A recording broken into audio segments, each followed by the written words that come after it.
Ndakuramukije cyane nongera gwikaze urukuramukira kuri channel yanjye ya YouTube. Amazina yanjye ni Misamato Gerald, aha ni kuri Big Dream Media. Uyu munsi cyako tuganira ku bijyanye n'ubwizigirwa. Mu buzima bwa misi yose urakeneye korana n'abandi bantu. Mu rugendo rw'iterambere urakeneye abandi bantu, ibyo ukeneye kenshi ubisanga mu maboko y'abandi bantu. Kubw'ibyo urakeneye korana n'abandi bantu uko byagenda kose. Abahinga bari bamaze bati iyo ugiye wenyene uranyaruka, ariko bijyanye n'abandi ushika kure. Ariko rero ikibazo kiri kumenya uwo mukwiye kujyana, kumenya ninde mukwiye gukorana, ninde agiye kumufatanya ibikorwa bawe, kuko abantu benshi muri myaka cyangwa muri minsi baratakaza ubutunzi bwabo, baratakaza amafaranga yawe bivanye nuko abantu benshi no myaka atarabizigirwa. Niyo mpamvu muri video ngiye kubwira ibimenyetso cyangwa ibintu wo kwisunga mu kuraba ko umuntu ari umwizigirwa, cyangwa ibintu wo kwisunga gukurikirana kugira ngo umenye yuko umuntu ni umwizigirwa cyangwa se umwizigirwa. Imbere ko tubandanye ndagutumiye niba mushasha kuri no chaîne gushora kuri s'abone kugira ngo uzumve video ya kimisi sio tuyashizeko ngo hayikaze. Abahinga baravuga yuko ubwizigirwa ni nk'umushahara, kugira ngo bironke urakeneye gukora hamuka bihabwa. N'ubwizigirwa si ikintu woshaka kwicara ngaho ngo haguruka ubwati je ni mu mwizigirwa cyangwa ni mu nyitumwizigirwa mu gihe utabikoreye.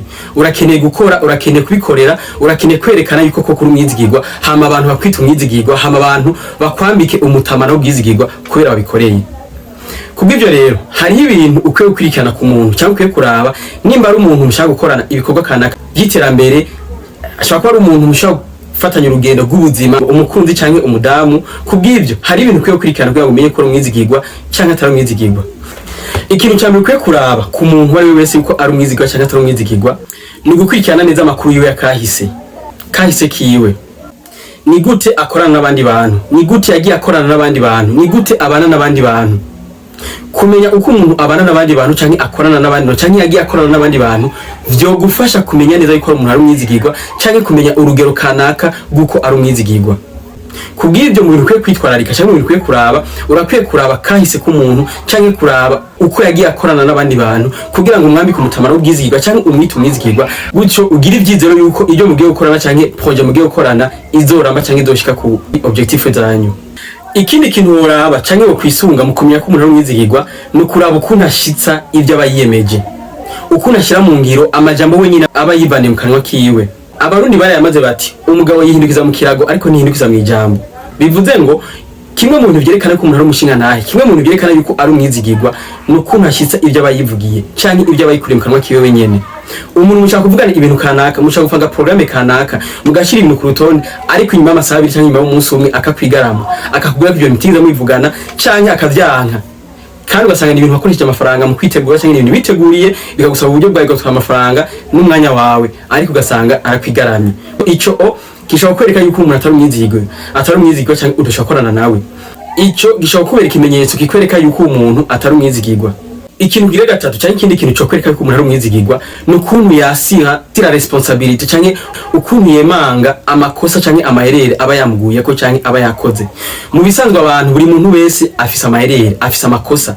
Buri muntu wese ashobora gukora amakosa cyangwa amaherere mu buzima bwa misi yose cyangwa mu bikorwa bya misi yose. Rero kimwe mu bintu byo kwereka ko umuntu uri kurakora ari umwizigirwa cyangwa ari umuntu umuseriye cyangwa ari umuntu umushinga nahe no kwemanga amakosa aba yamuguye ko cyangwa aba yakoze, akavuga ati aha nakoze herere, akanabisabira imbabazi cyangwa akabisabira igongo. Gutyo ibyo shaka kwereka yuko uyu muntu arakora amakosa akayemanga, bikwereka yuko ashobora guhinduka.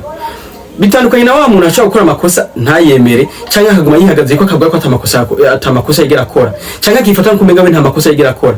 Umuntu mwene uyo kikwereka ikimenyetso kikwereka yuko umuntu umwizigirwa cyangwa n'umwizigirwa, kuko umuntu atemanga amakosa, umuntu atemera ko ashobora kugwa mu ikosa cyangwa yibona ko adashobora gukora ikosa, ni muri ba bantu bama mu makosa imisi yose, kuko ntigera hinduka, ntigera avuga ati narakoze ikosa ibyo nakoze igiki ndagihindure. Kubw'ibyo umuntu nk'uyo uramuraba neza, uritura korana nawe cyangwa ugende nawe ku makenga. Ico ni ikimenyetso cyerekana ko umuntu atari umushinga nahe cyangwa uwo muntu atari umwizigirwa.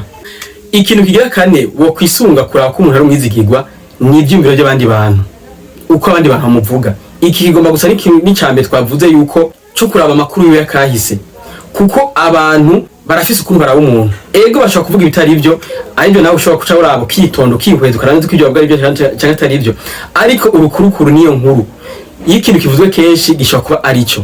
Niyo mpamvu wewe nk'umuntu abakuze cyangwa baci ubwenge nahawe ho kwitonda kuraba amajambo bavuga ku muntu kanaka mushaka gukorana projet kanaka yuko hariyo cyangwa atariyo, ariko ntubafata ibisanzwe, urayafata ukayumviriza hamwe kwikana neza yuko ibyo bintu bavuga ari byo cyangwa hari nk'ukuri.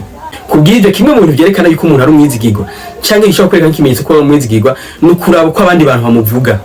Ikintu rya gatanu cyangwa ikindi kintu cyo kwereka ko umuntu ari umwizigirwa cyangwa worabe ko umuntu ari umwizigirwa ni ukuraba mu biganiro mugiranira cyangwa ibiyago mugiranira, ukaraba yuko amajambo yiwe atari infobeko cyangwa atabyanyegeza mu byo muri kumurayaga.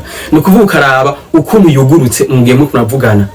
Hari umuntu uri kumavugana cyangwa muri kumayaga ibintu ushaka kumuraba neza ukabona ko hari amajambo anyegeza cyangwa hari ibindi bintu anyegeza atavuga neza byose.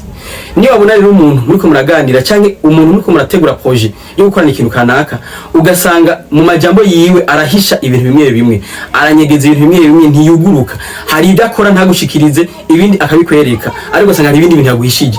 Umuntu mwene uyo kikwereka ikimenyetso cyerekana yuko umuntu ashaka kwatara umwizigirwa.